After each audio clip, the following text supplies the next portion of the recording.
Your maximum only meets my basic needs. The phone screen burned into my retinas, its glow a cool spotlight in the dark bedroom. Your maximum only meets my basic needs. Earn more or I'll file for divorce. The words, sharp as a blade, stared back from my wife's text to an unknown number. My thumb hovered over the screen, trembling, as my heart thundered against my ribs.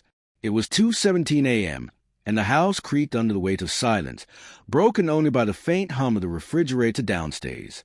I'd only picked up a phone to check the time after she'd left it on the nightstand, but now the air felt thick, suffocating, like I was drowning in the life we'd built.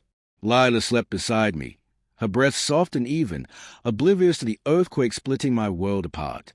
Her dark hair spilled across the pillow, and the moonlight carved shadows over her face, making her look both familiar and alien. How long had this been going on? Who was she texting?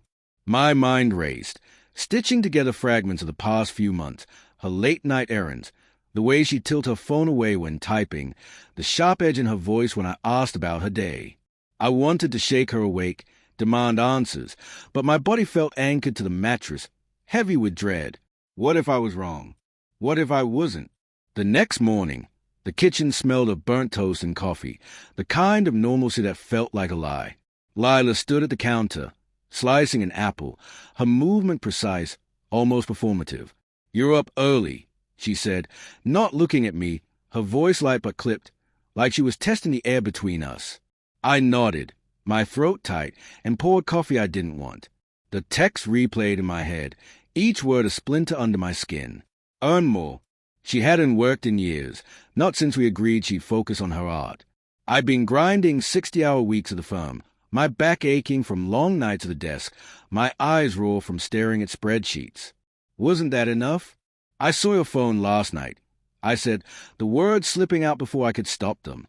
My voice sounded foreign, unsteady. Her knife paused mid-slice, and for a split second, her shoulders stiffened. Then she laughed, a sound like breaking glass. "Snooping, huh? Find anything juicy." Her eyes met mine, bright and defiant, but there was something else there. Fear, maybe, or calculation. "Just checking the time." I lied, my pulse hammering. It lit up. Some message. I watched her closely, waiting for a crack in her facade.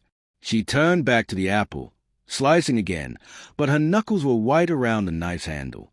"Probably spam," she said, too casually. "You know how those scam texts get." I nodded, but the room felt smaller, the air charged with unspoken truths. I wanted to believe her. Good, I wanted to. Over the next week, the house became a minefield. Every glance, every word, carried weight. Lila started leaving her phone face down, passcode locked, and I hated how it made me feel, like a detective in my own marriage. I noticed the way she'd linger in the bathroom, the faint tap-tap of her thumbs on the screen echoing through the door. Once, I caught her smiling at her phone, a private, radiant smile I hadn't seen in years. It wasn't for me. I told myself it was nothing, maybe a friend, a group chat, a funny meme. But doubt gnawed at me, a slow poison spreading through my veins. At night, I lay awake, replaying memories. The way she'd kissed me last month, fierce and desperate, like she was trying to anchor herself. The way she'd started buying new clothes, tight dresses, bold colors, when she used to live in paint-splattered sweats. I'd thought it was confidence, a spark reignited.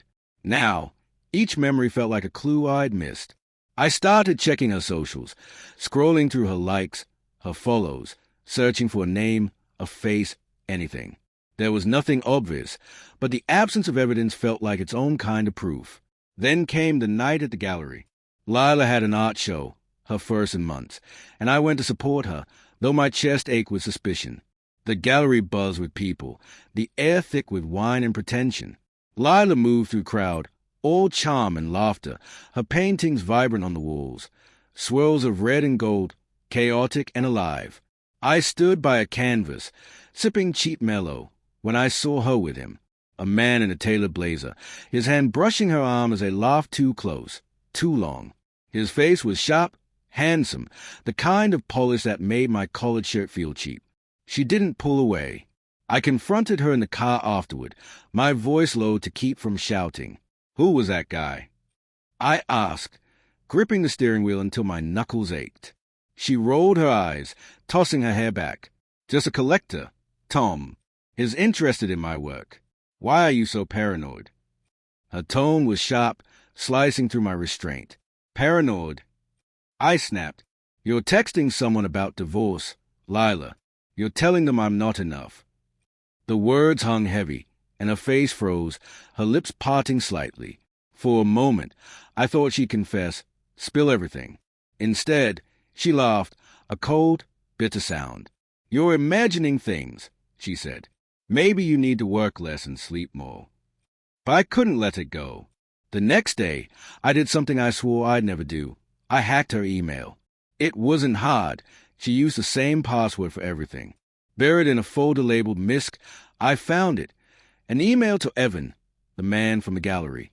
I can't keep pretending, she'd written. Tom's trying, but it's not enough. I need more. Someone who sees me, not just a wife. My vision blurred, the words searing into me. There were more emails, dates, times, a hotel downtown. Each one was a knife, twisting deeper. I waited until she came home that night, her coat still damp from the rain. The living room was dim, the TV flickering silently. I know about Evan, I said, my voice steady despite the storm inside me. She stopped, her bag slipping to the floor with a soft thud. Her eyes darted to mine, wide and glassy, and for the first time I saw her unmasked, guilty, scared, but not sorry. Tom, she started, but I cut her off. Don't. Just tell me why. My voice cracked, betraying the hurt I'd tried to bury.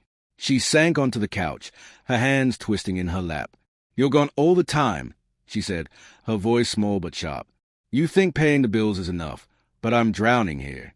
Evan, he listens. He sees me. Her words cut, not because they were lies, but because they weren't. I'd been so focused on providing, I'd forgotten how to love her. But that didn't erase the betrayal, the text, the lies. I stood, my legs unsteady, and walked to the door. I need time, I said, my voice barely a whisper. As I stepped into the rain, the truth hit me harder than her words ever could. She'd broken us, but I'd let us break. The door clicked shut behind me, and the night swallowed me whole.